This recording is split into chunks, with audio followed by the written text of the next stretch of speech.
आणि आता पाहणार आहोत 10 वाजताच्या 25 मोठ्या बातम्या।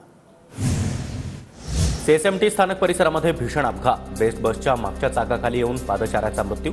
दुचाकीची धडक बसल्याने पादचारी रस्त्यावर पडला आणि रस्त्यावर पडल्याने पादचारी बेस्ट बसच्या मागच्या चाकाखाली सापडला।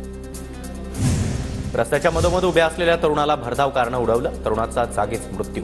भीषण अपघात सीसीटीव्ही कॅमेऱ्यात कैद। भोकरदन तालुक्यातील धावडा गावाजवळची दुर्घटना। बिहारच्या समस्तीपूर इथल्या 34 वर्षीय इंजिनियरची बंगळुरूमध्ये आत्महत्या।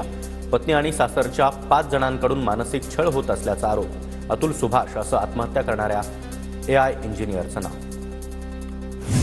जालन्याच्या अंबडमध्ये 11वी मध्ये शिकणाऱ्या अल्पवयीन मुलीची आत्महत्या। तरुणाच्या जाचाला कंटाळून मुलीनं आत्महत्या केल्याचं मुलीच्या आईचा आरोप, तर आरोपीला तात्काळ अटक करण्याची मागणी। जालन्यातून जिंतूर मार्गे परभणीकडे जाणाऱ्या एसटी बस थांबवल्या। एसटी प्रशासनानं जवळपास 15 एसटी बस जालन्यातील मंठामध्येच थांबवल्या। खबरदारी म्हणून एसटी प्रशासनाचा निर्णय। साताऱ्यामध्ये जामीन देण्यासाठी 5 लाखांची मागणी। लाच मागितल्याप्रकरणी 3 जण एसीबीच्या ताब्यात। संशयितांमध्ये जिल्हा सत्र न्यायालयाचे न्यायाधीश धनंजय निकम यांचा देखील समावेश। लाडकी बहीण योजनेच्या निकषामध्ये कोणताही बदल झाला नाही। अफवांना बळी पडू नका, आदिती तटकरे यांच्याकडून ट्विट करत आवाहन।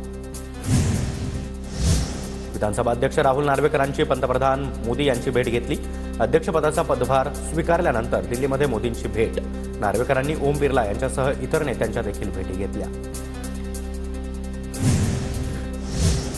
दिल्ली दौऱ्यावेळी मुख्यमंत्री फडणवीस यांनी देखील राष्ट्रपती आणि उपराष्ट्रपतींची भेट घेतली। महाराष्ट्राच्या मुख्यमंत्रीपदाची सूत्र हाती घेतल्यानंतर सदिच्छा भेट। कपूर परिवारानं पंतप्रधान मोदी यांची भेट घेतली। 14 डिसेंबरला राज कपूर यांची 100वी जयंतीनिमित्त आयोजित कार्यक्रमांचं पंतप्रधान मोदींना निमंत्रण।